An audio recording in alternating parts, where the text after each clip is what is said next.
Yassas. Welcome to Greek Like Me, the podcast about all things Greek.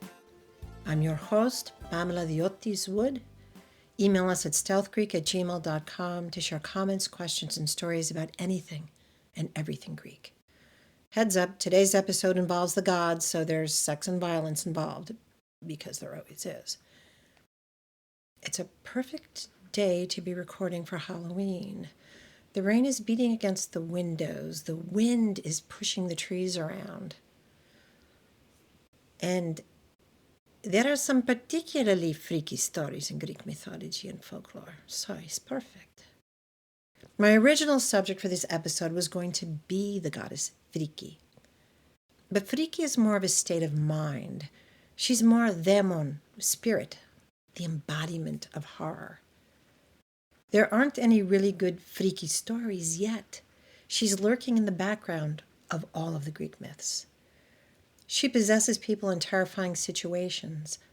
She's mentioned in some of the Greek plays, but more as a feeling of horror, terror, trembling dread.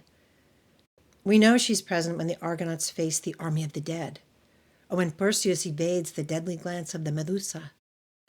Phríke is that heart-dropping sensation when we walk into an empty house and hear a noise we aren't expecting. She's that heart-in-the-throat panic when we're watching a movie and a zombie leaps out of the closet.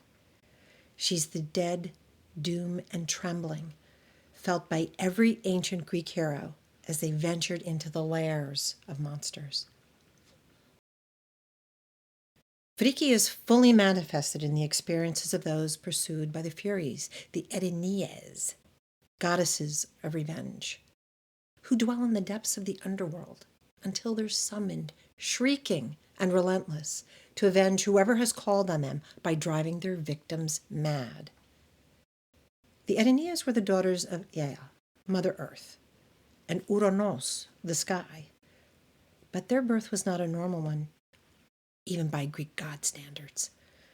In Robert Graves' collection, The Greek Myths, he recounts the ire of Mother Earth against the father of her many children for exiling their sons, the Kyklopes, to Tartaros, the lowest level of the underworld, a deep abyss used as a prison for mortals and immortals alike.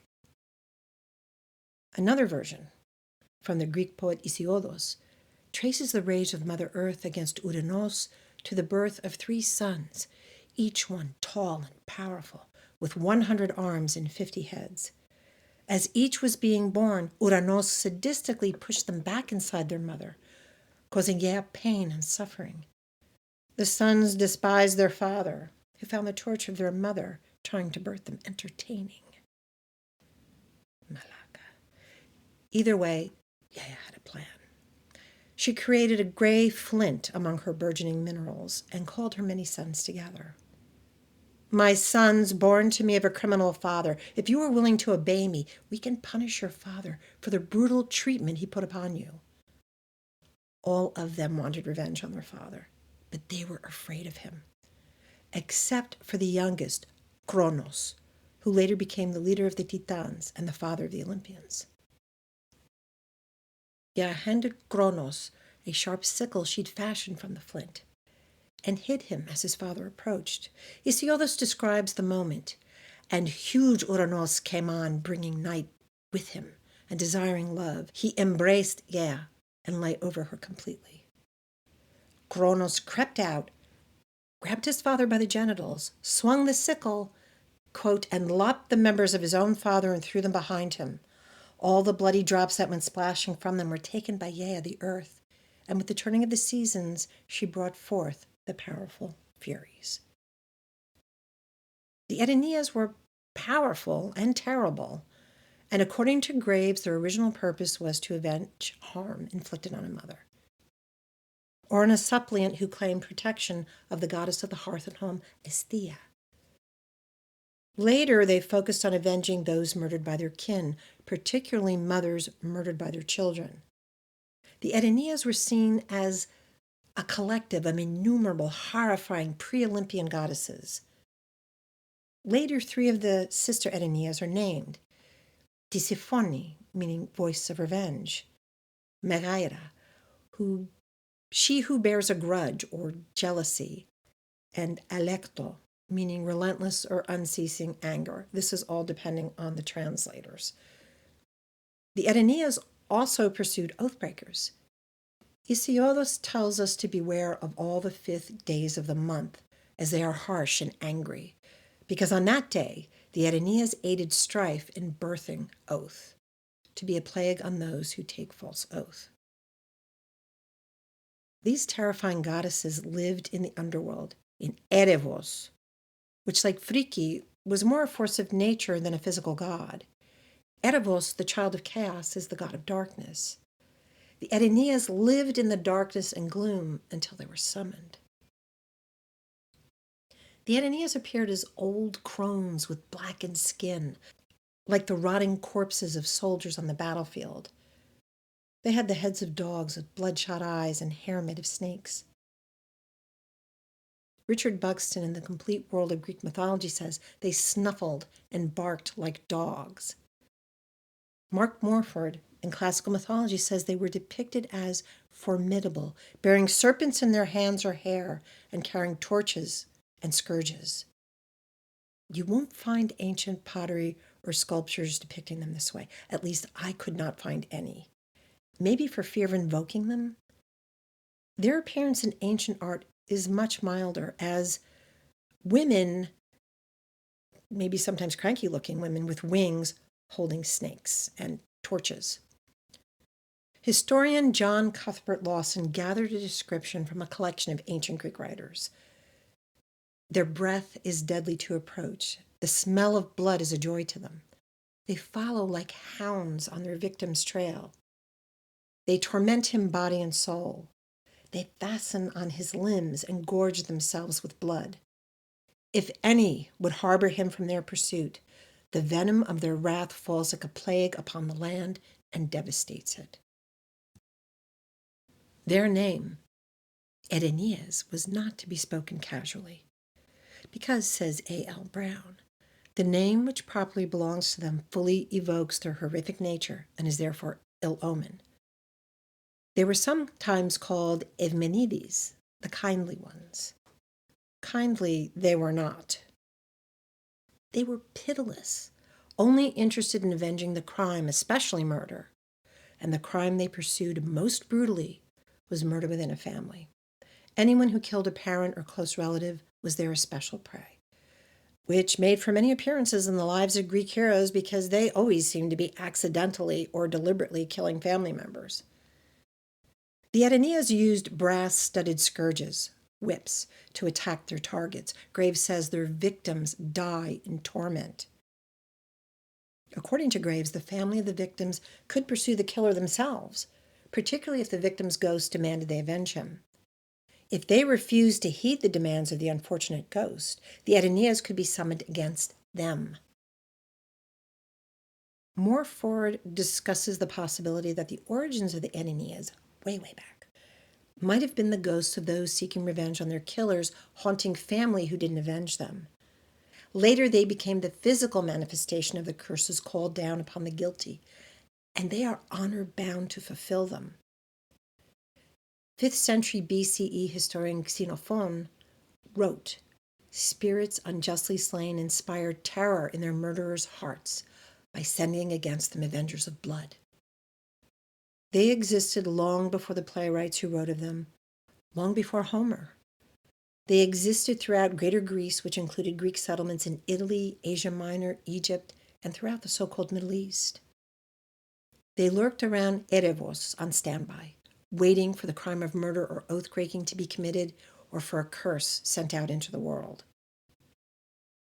Lawson, an early 20th century historian of Greek folklore and ancient religion, wrote that there were 4 points of punishment inflicted by the Erinyes. The first, physical punishment: chasing, scourging, clawing, beatings.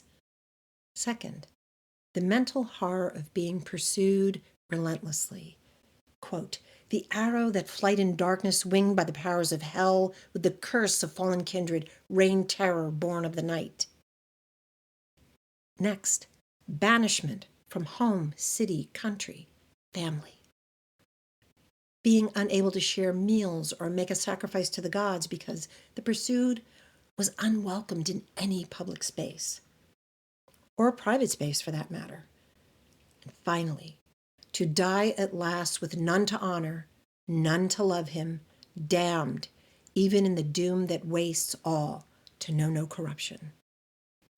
The cursed could not decompose like a normal person after death. They would never join the earth again, and so would be forever cut off from the underworld, where Greeks joined their loved ones for eternity, banished from normal life and banished from peaceful death.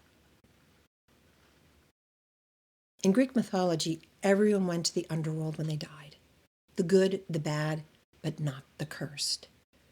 The Erinyes' purpose was to pursue evil people on earth and make them pay for their transgressions, and these often went beyond murder. Graves writes their task is to hear complaints brought by mortals against the insolence of the young to the aged, of children to parents, of hosts to guests, of households or city councils to suppliants, and to punish such crimes by hounding the culprits relentlessly without rest or pause. Anyone crossing the norms of proper behavior and treatment of others was at risk. An interesting way to promote courtesy in society. Erinyes were personified pangs of conscience. It was often guilt that drove their quarry mad. Their victims would refuse to eat or drink. They couldn't sleep. Sometimes they'd commit violence in their crazed state, and sometimes were driven to suicide. But there were those who cheated the avenging Erinyes through purging blood guilt or purification. Until the cursed one performed the purification ritual, they were shunned by everyone around them. The cursed ones, as we said, could not enter the homes of family, friends, or neighbors, share food with them, or even casual conversation. Hey, can you direct me to the temple? Nothing, because they would be tainted by his crime. Graves says the common Greek method of purging ordinary blood guilt was for the killer to sacrifice a pig, and while the ghost of the victim greedily drank its blood, the killer would wash in running water, shave his head in order to change his appearance, and go into exile for 1 year, thus throwing the vengeful ghost off the scent. But, Graves continues, a mother's blood carried with it so powerful a curse, the common means of purification would not save. The story of Orestes, son of the Mycenaean king Agamemnon, is one of the better-known myths about the relentless hounding of the Erinyes. Agamemnon led the Greek warriors in the Trojan War, but their journey was delayed by winds and unfavorable weather, directed against him because of an insult to the goddess Artemis. Agamemnon was advised by the priest to sacrifice his daughter Iphigenia to appease the goddess, so that he and the army could finally go to war. And he did so, without much hesitation. The queen, Clytemnestra, never forgave the murder of her daughter. And when Agamemnon returned victorious from Troy, she and her lover killed him. Years later, their son Orestes returned to Mycenae with a plan to kill his mother in revenge for murdering his father. Orestes first killed his mother's lover, and in most versions, he kills his mother as well. In others, he hands her over to the people of Mycenae to decide her fate, which is, of course, death. But even in the latter version, he isn't spared from the wrath of the Erinyes, says Graves. Yet to offend a mother by refusal to champion her cause, however wickedly she had behaved, sufficed under the old dispensation to set the Erinyes on his track. The ghost of Clytemnestra calls upon the Erinyes to avenge her death. Orestes owed his father the sacred duty of vengeance according to the ancient Greek code of honor. But being responsible for the death of his mother, he'd committed a deadly and unforgivable sin. Hey, this is what it is to be a Greek child, okay? No winning, I'm telling you, it's true. The citizens of Mycenae would not allow the bodies of Clytemnestra and her lover to lie within the environs of the city, so they were buried outside of the city walls. Orestes had sought the blessing of Apollon before he carried out his plan of revenge, So the Pythian princess of Apollon at Delphi had given him a bow made of horn to repel the attacks of the Erinyes when they inevitably came. They would not readily forgive matricide, even if it was approved by one of the most powerful gods of Olympus. So Orestes took the horn bow with him when he and his cousin Pylades stood guard over his mother's grave to prevent anyone from looting or desecrating it. He was showing respect to the remains of his mother, but that didn't stop the Erinyes from flying at Orestes, bronze-tacked scourges swinging. The bow of horn from the temple of Apollon did nothing to fend them off. Orestes fled, wrapping his head in his cloak, and collapsed on a couch in the palace. For 6 days, he didn't move from his makeshift bed, did not unwrap his head from the cloak. He didn't eat, drink, or wash. He was already sliding towards madness. Apollon decided to intervene, betrothing Orestes to his cousin Hermione, not Hermione, Hermione. Orestes had taken her hostage and threatened to kill her, to pressure her father, the brother of Agamemnon, to help him escape. This is a problem always in the Greek myths. He kidnaps her, threatens to kill her, and so the god says, okay, marry him. They leave for Delphi. He carried a laurel branch wrapped in wool as a sign that he was under the protection of Apollon. But that didn't stop the Erinyes from pursuing them. Pursuing them? Why is this girl in this situation? On reaching Delphi, Orestes crouched on the marble stone in front of the altar, begging for the protection of Apollon. His hands still stained with the blood of his mother's lover. The hideous troops of Black Erinyes sleeping beside him. With the help of Hermes, Orestes sneaks off while the Erinyes are sleeping. Hermes is the god of travel. He's tricky, he's fast. But Clytemnestra appears inside of the temple of Apollon to lambaste the Erinyes for sleeping on the job, and they take flight to pursue him again, scornful of Apollon's angry threats to shoot them down. They don't care what this puny god has to say. They will do their duty to the mother betrayed by her son. Orestes repeatedly purifies himself with pig's blood, gaimerni, and running water, but he was only able to stave off the Erinyes for an hour or two before they attacked him again. At one point, he is purified with the blood of sacrificial human victims. They died for nothing because the Erinyes came on. Orestes called on Zeus, the reliever, to spare him. Again, a short pause. Zeus does not intimidate the Erinyes. Orestes built a temple purified by 7 streams. It did not help. Orestes went mad. Finally, he bit off one of his fingers in an attempt to appease the Erinyes, and his sanity was restored. Biting off a finger as a sign of repentance recurs throughout the story of the Erinyes, and occasionally some of the other gods. According to Graves, there is a monument in the place where Orestes bit off his finger, a mound topped by a stone finger called the Finger Tomb. And there is a 2,400-year-old finger tomb in Tenea in the Peloponnesos. I have to go there next time. Graves also mentions a sanctuary of the mad goddesses who inflicted a raging fit of madness on Orestes. And there are apparently several sanctuaries or temples throughout Greece devoted to goddesses of madness. After self-amputating his finger and regaining his senses, Orestes shaved his head as an offering of thanks to the Erinyes.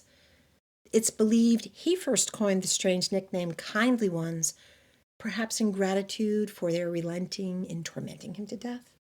It became a way of addressing them commonly or referring to them to show respect or to flatter them. But their mercy was short-lived. Orestes had 1 peaceful year before the Erinyes picked up their persecution of the prince. And here things begin to have an interesting cultural implication for Greece. The mother was historically seen as the glue of the family, the primary caregiver, birthing and raising her children. the one whose harm affronted the gods. This reverence for motherhood began to be overtaken by an increasingly patriarchal society. I think somewhere around the 5th century. In Orestes' story, he visits the temple of Athena atop the Acropolis. The Erinyes caught up with him there. Athena intervened and called for a heavenly trial. Apollon would be the defense attorney. The eldest Erinyes served as prosecutor. During this trial, Apollon denied the importance of motherhood, saying woman was but the furrow for man's seed. Really? And who carries the seed for 9 months and raises it for 18 years? It's a pretty disgusting comment. It is believed to have been pushed by the powerful priests of Apollon, who were looking to make the god they served the most powerful in the pantheon. And motherhood was what stood in their way more than any god. The story of the Erinyes ignoring the commands of Apollon in pursuit of the murder of a mother was not only acceptable to ancient Greek society, but it was considered just, even imperative. But the priests of Apollon believed by throwing down their previously respected mantle of motherhood, their power would grow. Sort of like disregarding the place of America's legislative branch so that the executive can rule like a king. Not healthy for Greek society, certainly not for Greek women who were less protected as this new patriarchal system took hold. And the lives of women became less sacrosanct and more disposable at the whims of Greek men. And Greek society has never recovered.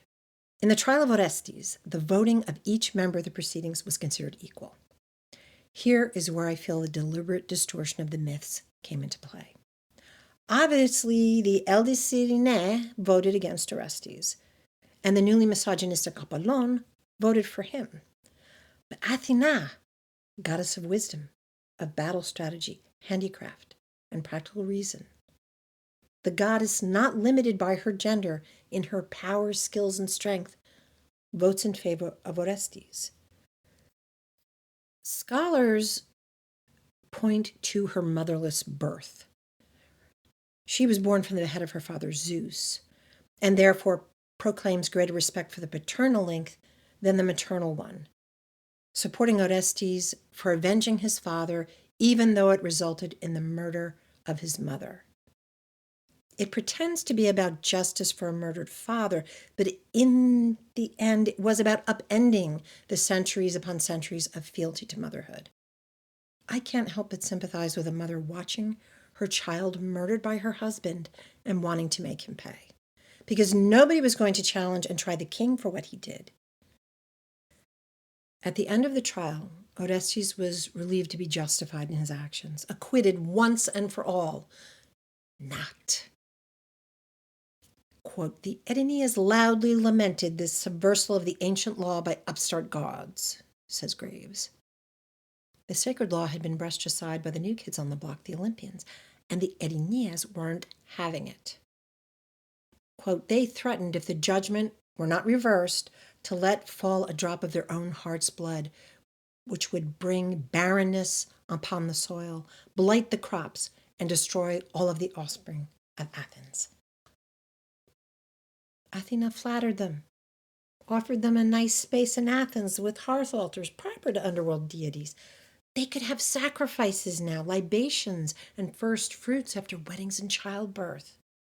She offered them seats in her temple that sat on the Acropolis. And they would be free to continue to harass and hound the impious to their black heart's content. What goddess could resist? Graves refers to the agreement between Athena and the Erinyes as forcing the matriarchal-centered Furies to accept the new view of fatherhood as superior to motherhood. And, by the way, to share their sacred grottos that were dedicated to them with male underworld deities, or forfeit worship forever. Which is pretty harsh, and sounds like a manipulation of the narrative. A supreme goddess forcing the old ones, those existing well before the Olympians, to accept the inferiority of women and mothers or face the consequences. Sounds like an American evangelical fever dream. Only 3 of the Legion Erinyes accepted Athena's offer. The rest continued to pursue Orestes. He returned to Delphi begging for help from Apollon. Can't stop these women. The Pythian princess ordered Orestes to sail up the Bosphorus across the Black Sea into the Taurian kingdom to steal an ancient wooden image of Artemis and bring it back to Athens. Honestly, the Taurians could be their own Halloween episode with their incessant murdering of any stranger that wandered into their lands. Prisoners of war from their raids, shipwrecked sailors, and anyone else who might usually expect to be treated with hospitality when visiting were killed. I don't know why the Erinyes were not after them. The more noble visitors were taken to the priestesses of the temple of Artemis and sacrificed to the goddess. I guess they had it easy. Orestes and his eternal sidekick, cousin Pylades, approached Toria and at first were able to evade capture. But finally they were caught and dragged to the temple to be sacrificed. At the last moment, they were recognized by the high priestess, who is Orestes' sister Iphigenia, believed to have been sacrificed by her father Agamemnon before the Trojan War, but was whisked away to safety by Artemis to become her high priestess in the Taurian kingdom. This is not Homer's version, but a later retelling of the story in a play by Aeschylus. Must have been a crowd pleaser. Iphigenia snuck her brother and cousin out of the temple along with the wooden statue of Artemis. As Orestes sailed back to Mycenae with the statue, the Erinyes finally gave up the chase. At the end of his life, Orestes dedicated his sanctuary to the Erinyes. The Erinyes appear throughout Greek mythology, ruthlessly pursuing and punishing transgressors. Pandareos, a citizen of Crete, for some reason stole the living golden dog from the temple of Zeus, some say at the request of his friend Tantalos, who took possession of the dog. The dog had guarded the infant Zeus to keep him safe from his murderous father, Kronos. This was a sacred animal, beloved by Zeus. What are these guys thinking? Erinyes was sent to retrieve the dog, and Tantalos paid for his insolence. Pandareos escaped, but was eventually killed for his crime along with his wife. Pandareos had several daughters, and these orphans were taken in and raised by Aphrodite and given skills by other goddesses. Some say it was the goddesses who sent Pandareos to steal the dog. Again, no winning. You don't say no to a goddess. One day, while Aphrodite was in consultation with Zeus, Harpies snatched the daughters Pandareos and turned them over to the Erinyes, who made them suffer vicariously for their father's sins. Brutal. Penthesilea, the Amazon queen, was pursued by the Erinyes after she accidentally shot and killed her sister, Queen Hippolyte, with a bow and arrow while hunting. You would think being responsible for her sister's death would be punishment enough, although some of the myths say she deliberately killed Hippolyte in a fight after the wedding of hero and king of Athens, Theseus. The sorceress Medea, who conspired in seizing the golden fleece for Jason of Argonautica fame, is both cursed to suffer pursuit by the Erinyes and curses others. She betrayed her own father by helping Jason steal the fleece from him and lured her brother to his death. For this act of fratricide, Zeus sent the Erinyes after Medea and Jason. They escaped to the island of the sorceress Phríke, Medea's aunt, and pled with her to perform the purification ritual. Phríke doesn't know why they're being pursued and agrees to help absolve them of their sins. Phríke killed a piglet, quote, burnt wineless offerings, cakes of flour, oil, and honey, and offered up prayers that the terrible Furies would cease from their wrath, that Zeus himself would look kindly upon them. But when Phríke discovered what they had done, murdering her nephew, Medea's brother, she banished them from her island. The couple's next stop was at the kingdom of Drepan, where Queen Arete showed them kindness and urged them to marry so that Medea's father might forgive them. But Medea, who is not a very good guest, invokes the Erinyes, fearing that Arete won't be true to her promise to protect her, telling her, "Go in fear of the fury of suppliants, of the gods' vengeance, should I fall into my father's hands to die in agony and dishonor." She and Jason marry and have children. But he abandons Medea to accept betrothal to another princess and plans to return to his homeland. Beyond the hurt and humiliation of being dumped for another woman, Medea now finds herself in great danger. Without a husband to protect her, she would be at the mercy of her father and forced to atone for her actions. What chastisement or heavy sentence shall I not suffer for those grievous crimes I committed while you are enjoying your homecoming? Remember me one day when your suffering squeezed you dry. The moment you reach your homeland, may the Furies drive you out again, in revenge for all I've suffered for your stubborn cruelty. In no way can my words fall to earth unfulfilled, for you've broken a mighty oath. It's not long you'll mock me. Not long you'll be left in peace. It's true that everything that Jason held dear was destroyed. Medea was targeted first for killing her kin. She was driven mad by the Erinyes and killed her children and Jason's new bride, punishment for them both. Jason was then pursued by the Erinyes for breaking his oath to Medea. The torment of the Erinyes ultimately led to his downfall. Oedipus was another who suffered the vengeance of the Erinyes. He was hounded to death not for killing his mother, who he'd unknowingly had an incestuous relationship with, but for causing her suicide when he discovered his true identity as her son and shared it with her. Although the playwright Sophocles acknowledges the Erinyes tormented him, he ends his play Oedipus Sekolonos with Oedipus dying peacefully in a grove of trees dedicated to the Erinyes. Considering he'd already killed his father before marrying and later confronting his mother with the truth of his lineage, I kind of lean toward the horrific death at the hands of the Erinyes. One of the most tragic tales of the victims of the Erinyes is the story of Hippolytos, named for his mother, the Amazon queen Hippolyte, whose sister suffered the wrath of the Erinyes for her death. The second wife of Theseus, Phaedra, fell in love with her stepson Hippolytos. The love she felt might have been hers, or it may have been a curse laid on her by Aphrodite to punish Hippolytos for his devotion to the virgin goddess Artemis and his promise to never know love. While Theseus is away, Phaedra pursues Hippolytos. The young man is horrified and immediately rejects her. And Phaedra,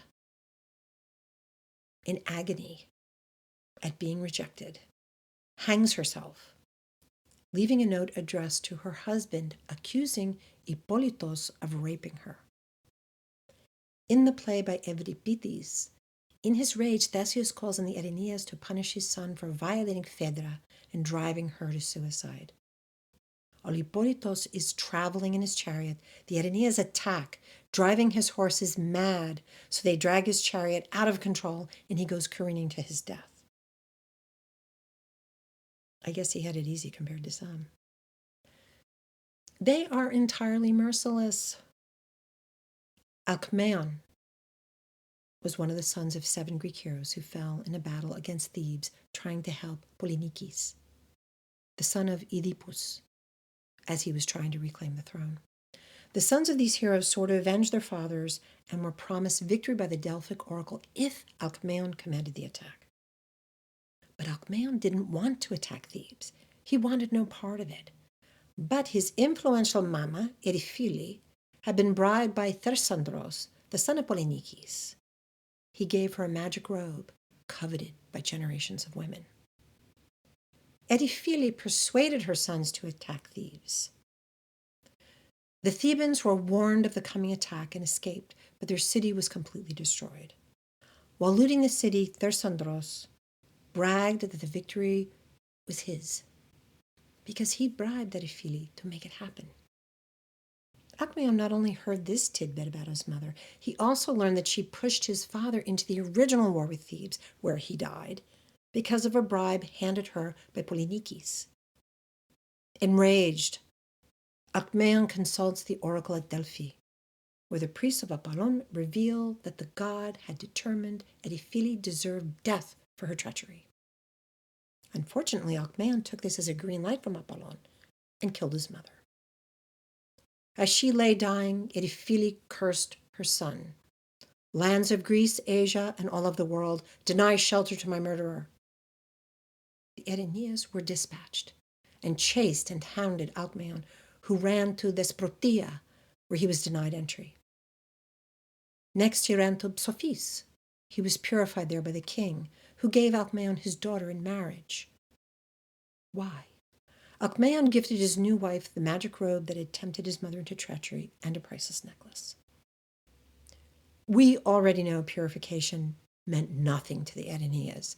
The encouragement of the gods and the actions taken by the heroes meant nothing to the Erinyes. Their mission was unstoppable. The Erinyes caused the kingdom of Psophis to be blighted and barren, and chased Alcmaeon to the river god Acheloos, where he sought a more potent purification. Acheloos obliged and gave Alcmaeon his daughter to marry.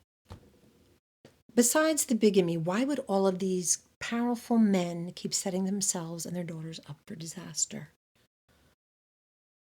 Alcmaeon and the daughter of the river god made a home on the river Silt, which for some reason was outside of the Erinyes' purview, maybe because it wasn't actually considered land. I don't know. But the new wife, the river god's daughter, hearing the story of the magic robe, wanted that piece of history and demanded Alcmaeon retrieve it, and the necklace to boot, from wife number one. She refused to lie with him until he did what she demanded. So Alcmaeon returned to Psophis, which was ruined because of his earlier presence, and told his first wife he needed the robe and the necklace to offer to the shrine of Apollon in order to be free of the Erinyes, which had pursued him to Psophis. So a lying little oath-breaking bigamist. The first wife, apparently caring more for her husband than wife number two, who she did not know existed, and who'd sent him into the Erinyes territory to get the goods. Wife number one gave him her 2 wedding gifts, believing she was saving him. But one of Alcmaeon's servants spilled the tea about wife number 2, and the father of the first bride had Alcmaeon seized and killed. Another notch in the bronze-studded scourges of the Erinyes.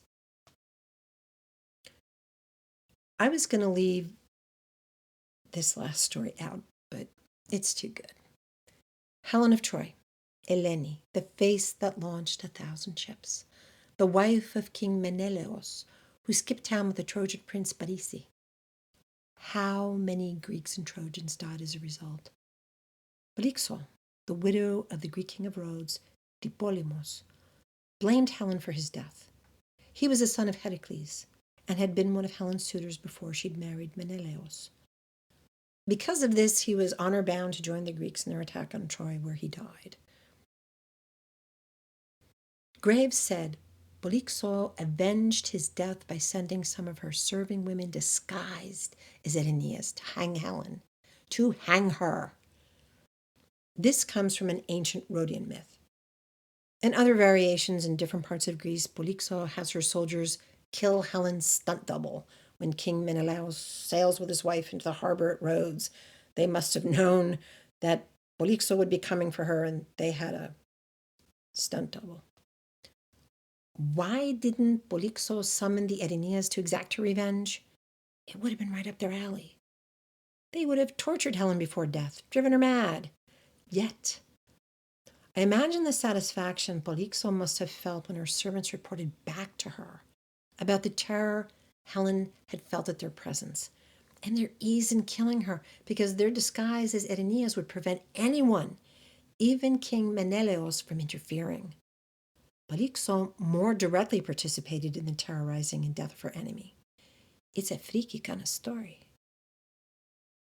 There are more tantalizing hints about the impact of the Erinyes on Greek history and myth. Mark Cartwright on worldhistory.org writes, in Homer's Iliad, the Furies can prevent an individual from using their reason, and so lead them to unusual and stupid acts. The example here is of Agamemnon, who unwisely stole the prize of Achilleus and so upset the hero that he withdrew from the Trojan War. I would love to find more examples of stupidity caused by Erinyes. Might explain a lot of what's going on in the world. The evolution of the Erinyes from early ancient Greek religion through the rise of the new gods, the Olympians, is a little reminiscent of the evolution of women in the early Christian church and the later patriarchal model forced on people who were originally led by both male and female priests and disciples.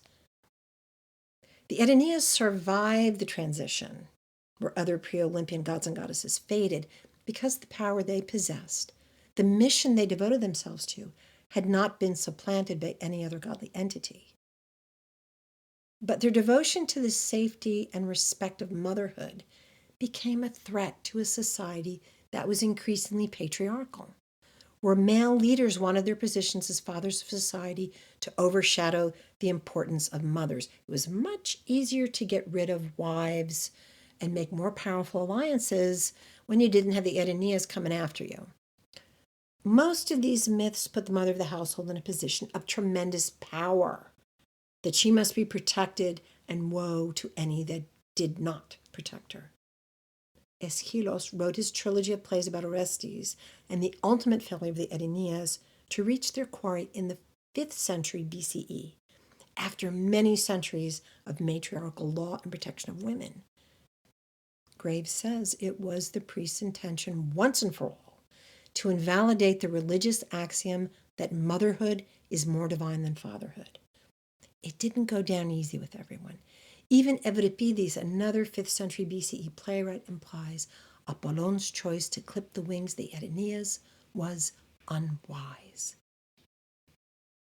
The Erinyes finally evolved further into the Eumenides, who were more kindly, even as they still responded to blood crimes. They no longer lived in the underworld, but in groves where suppliants could appeal to them. And we have the proof of this ultimate incarnation of the Erinyes. Brown describes a series of inscriptions on rocks and altars with dedications to the Eumenides dating from the 5th to the 3rd centuries BCE near Kyrene in Libya. The sanctuary Orestes dedicated to the Eumenides in Kyrenia in Achaia in central Greece is cited by Pausanias with the inscription, "Any polluted person who enters this sanctuary is driven mad." It's comforting to know, even in their milder interpretation as Eumenides, the Erinyes are still exacting punishment on evildoers and oathbreakers. In the U.S., from November 25th until December 2nd, 2025, when American businesses make the bulk of their sales, many Americans are participating in an economic blackout, meaning no purchases from corporations during this period, no matter how many sales they throw at us.